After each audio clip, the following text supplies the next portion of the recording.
I thought we were just talking about genes. Wait, like people are really upset about this. This was like reel after reel after reel after reel of people saying this is Nazi propaganda. Like, what? Genes are passed down from parents to offspring, often determining traits like hair color, personality, and even eye color.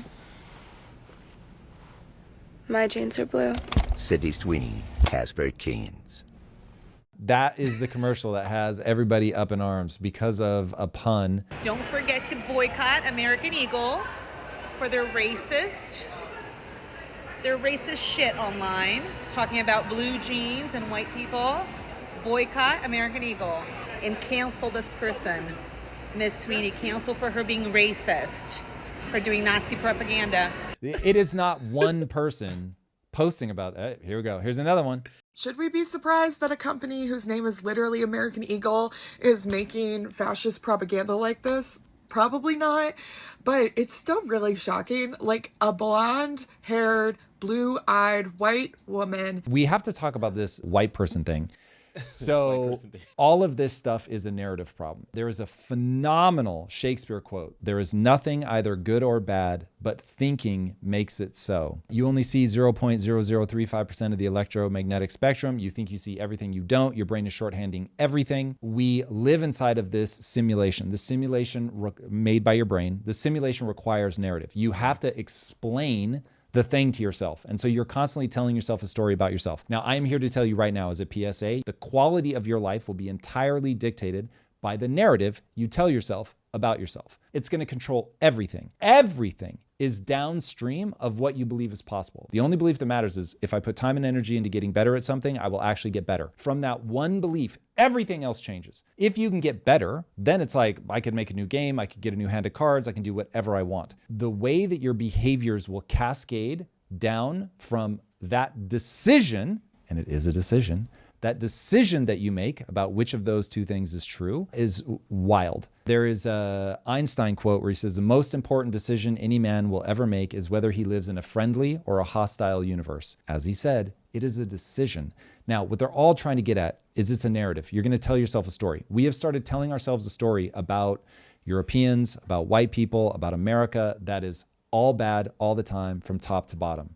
Good luck pointing to any culture where you are not going to find horrors. What you will find, though, are people that tell them an empowering story about their culture and people who tell themselves a disempowering narrative about their culture. And America is destroying itself because we have allowed to take hold a disempowering narrative. We are going to have to start telling ourselves a story about who we are as a country, which I find far more interesting than as a race.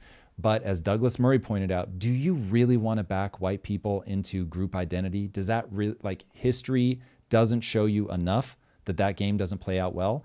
It is so dumb to back groups into race-based identities. Any group can do it, and it's just as stupid when they do it. I'm telling you, read about Xi Jinping. You just see how this is like behind the scenes. He's like, first of all, propaganda is a must. Second, we have to tell a cultural narrative. He doesn't say regardless of truth, but that's his punchline. Regardless of truth, that makes people feel good about China, that makes them understand that we are basically heaven mandated to be the center of the world. And when you raise kids believing the Chinese are mandated by God to be the center of the universe, that's a lot more uplifting than raising kids telling them, you're evil. You've done bad things throughout history. And like, it's sort of an original sin thing. It can't be washed away. Sorry. Which of those two people is going to grow up to do awesome shit? If you overcome the you're a bad person narrative, it's because you finally just go, I'm going to lean into it. I'm going to go all the way. I'm going to be more like evil than the most evil so that I can feel good about it. I am the one who knocks, to make a reference to Breaking Bad. You get that person, that's no fun. Or you get the person that's like, damn, like, I don't feel good. It's somebody else's turn. You lose entire crops of people who are not pushing, trying to be better, who are not trying to do the very thing that evolution has set us up to do, which is to see how far can we take our own abilities. If people don't think that that is going to have catastrophic consequences, they are out of their minds. Then you see the Calvin Klein ad from the 80s, and Brooke Shields did the same thing. The secret of life lies hidden in the genetic code. This is from the 1980s, boys and girls. Genes are fundamental in determining the characteristics of an individual and passing on these characteristics to succeeding generations. Occasionally, certain conditions produce a structural change in the gene, which will bring about the process of evolution. Okay, this ad admittedly has issues in my mind because she's 15 when she filmed this, but they're talking about beauty. They're not talking about race. You could put Beyonce in that ad. Hey, she is beautiful. What does it matter that she's not white? This is about being attractive. This is about, yeah, some people are more beautiful than others. I hate to break it to all of us, myself included, but that's just the way it goes. But if we're going to tell ourselves the narrative that we are bad people for being white, this is not going to play out well. This is really stupid. So I'm saying this out of curiosity, not out of accusation. I'm just trying to understand. As a person of color, it is reinforcing Eurocentric beauty standards hits at eugenics. I'm a Mexican American in Los Angeles and I shop at AE, and the messaging of the ad was negative because it reinforced Eurocentric beauty standards and is a dog whistle for eugenic propaganda. False. Absolutely false. Here's the thing. White people are beautiful too. I'm not sure what our beef is. Sydney Sweeney has captured culture. She is not some no-name person that no one had ever heard of and they put her on. She has gotten famous because she has a particular body type, very large breasts, narrow waist. There is an evolutionary algorithm jammed into the brain of men, not white men, men, that make her appealing. And so people are going to respond. And you are going to find people that respond to women of all colors when they hit a certain evolutionary signaling like group of traits. Not hard to identify. Hip to waist ratio is like roughly the same across all cultures in terms of what people find beautiful because it is a signal of fertility. Symmetry of face is a signal of good genes and also a lack of parasites, as parasites can cause people to develop slightly off. You could see the most quote unquote beautiful octopus, and I like to believe none of you would find it attractive because we do not have an evolutionary algorithm to find octopi attractive, but we do for females, women, humans. Why? Because we have to know what the cue is to be like, breed with that one. And when we start going, when one race does it, that this is like race and eugenics and all that. I honestly, I woke up to this so late, didn't know any of this was happening beneath the surface of culture until Black Lives Matter popped off. It felt like waking up from a coma. I was like, what has happened? As an outsider to this phenomena, who just was not raised with any of this, who was not sort of privy to the transition as culture changed, this is so jarring and scientific in terms of its understanding of what men respond to. It is. Have you heard about like wild. Eurocentric beauty standards? What's Somebody wrong else with that? asked me. Sure. Yeah. Great. The principle that what we deem as beautiful is curated depending on the culture you're from. Whereas what we call a pretty woman in America will look different than what that would be in Tanzania. Bro, but by how much? Hip to waist ratios are going to be similar. They've done this study like 1,000 times. I'm surprised at that. Yep, please, regardless of what people find attractive, like that hourglass figure is everywhere. You'll see it fluctuate in different time periods because culture has an influence. But dude, there are some things that remain so steady. Breasts are always going to be appealing. Cleavage is through the ages the very thing that people like. Look at art. You're going to see it over and over and over and over. There are certain proportions that people are drawn to. It is an evolutionary cue. There's this whole thing called peak shift. This is why women get large breasts or now big fake butts. They are fertility cues that we exaggerate because it squeezes something in the brain. Now, we went from big breasts being the thing to big butts being the thing, but you'll notice we have not gone to big feet being the thing. Now, why aren't big feet the thing? Why do people feet bind? Because it's a signal of your estrogen levels. And if you have high estrogen levels, you're going to have small feet. You are more likely to be able to bear children. Same thing with hip ratio. When you get hips that are too narrow, you're going to have a hard time having kids. So that's not going to be the person that's going to be peak beauty standard because it's not peak fertility. Dude, when you just start running the backwards math of like, how did we end up here? If you grew up around in a village in Tanzania, you're going to find the local girl hot. That's what you grew up with. That's what you know. That's the girl that you spend all your time staring at, ogling. And so, yes, there are going to be local cues that you might be more into than somebody else. You might have local things like the lip banding and the neck rings and stuff like that that are specific to that culture that all fits within that malleability area for sure. We are 50% hardwired and 50% malleable. So there's no doubt that you can nudge people in a direction and you can get people to be into things they might not otherwise be into. But anything that sends a signal that says I'm not fertile, it's game over. You're not going to have 75-year-olds in the ads. Like, you'll see that occasionally when they're trying to speak to people of that generation. But even then, you're going to try to get the one that looks the best. You're not going to get the one that looks fucking raggedy. Everybody is getting sucked into something that is so detrimental to their life, to their kids' life. You need a narrative that says, hey, whatever team you're on, like if you're from Bulgaria, you need to find the vision for why Bulgaria is dope.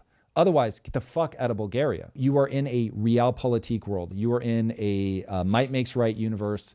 If you want your values to be protected, you better have a strong team. The fact that she said blonde hair, blue eyes, that doesn't trigger anything, just with all the Nazi sympathizers and all the revisionist history about like Hitler and eugenics and things like that. If she would have said my hourglass shape, my big boobs, Brooke Shields is talking about her sex appeal and like the broader implications of her beauty. But Sydney Sweeney did say blonde hair, blue eyes. Like, well, what's wrong with that? That was the whole like perfect race. Like, great. Blonde hair, so blue there eyes. was a psychopath one day that was like, let's say that he was upset. Do you know what calipigian is? Okay, it's that big ass, like that sway out big ass that's so popular right now. Actually has a name. Let's say. Who names asses? Can I get that job? How do I be an assologist that names an assologist? We need that as a sound. What? If you have a psychopath that's like, I really like a large behind, right? Very popular right now for shways. You get some people, even before it became popular in the US, in Brazil, it was like all the rage. If you had somebody that was like, that's the perfect thing, and then almost 100 years later, somebody was like, hey, let's put her in a bikini or a pair of jeans and be like, she's got great genes. Yeah, she has great genes. That's why people find that body type attractive. They found that body type attractive for thousands of years, hundreds of thousands of years beforehand. Looking back, that is for sure. I think this comes from people believe in the blank slate hypothesis, and they really think that we don't have innate desires or tendencies, that we're just whatever culture makes of us. Now, if you believe that, then it's like, oh my God, like to propagate the idea that blonde hair and blue eyes is attractive to some people is you're pushing people down a lane, and I can never be that. And so that sucks. But the reality is that there is going to be a type of person that's really attracted to that. There's going to be a type of person that's really attracted to Beyonce. There's going to be a type of person that's really attracted to whatever. But there are evolutionary reasons why you can't run an ad with a cow wearing jeans and getting people excited about it. We just don't have the triggers to find that body type attractive. This is also why you can make a cartoon erotic. How do you do it?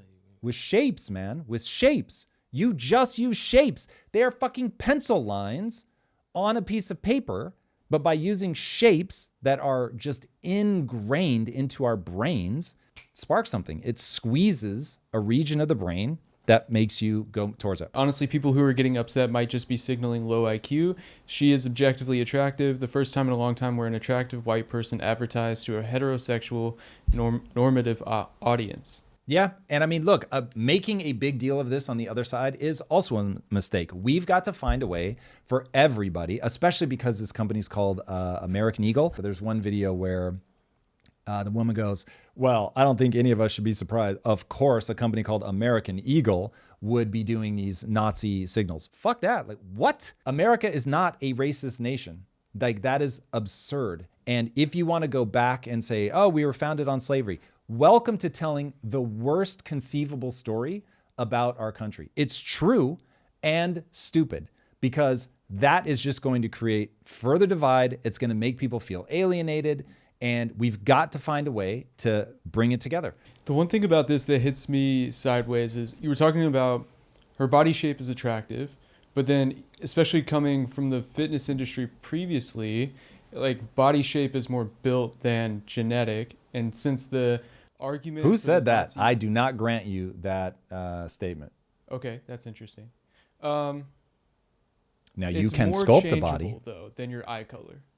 Yeah, but good luck, minus surgery, if you're a woman, moving fat around your body. You were too young to remember what happened when Madonna came out post like 20s, where there's a certain type of fat that only young women have. I forget the name. There's a name for it. And as they get older, they lose that type of fat. It's the sexy fat. Like if you've ever looked at a woman and thought, oof, because she's got like a little bit of squish, it's a certain type of fat. It is distributed on her hips, on her butt, like it goes in certain places, and they lose that. So Madonna, realizing, like that fat has gone, she got yoked. And when she came back, people had a stroke. The reality is that you can sculpt that kind of body, but minus surgery, once that fat type is gone, it's gone. That makes sense. But with the eugenics argument, they say Sydney Sweeney has good genes, and then she says, my genes are blue. The blue eye color is unchangeable. She's not talking about fucking her eyes. Right. This is a play on her The point pants. is, though, like, it's a great pun, but then given that you are drawing that line with a pun and it's meant to be something else, would you even be like, well, the marketing department should choose a better pun? No, the marketing department knows we're going to all talk about it endlessly. The marketing department are geniuses. Kudos to American Eagle for having the guts to do it, because they are either an epic level of stupid or they understood, ooh, this is going to light the left on fire. Now, I don't think in their wildest dreams they could have prayed for this much coverage, but this is what marketing departments do. So now you can make the argument that the Let Her Cook WNBA one was maybe not ideal, but also that I'm sure they had conversations about like, well, some people might read it like this. And they said, yeah, cool. They'll talk more about it.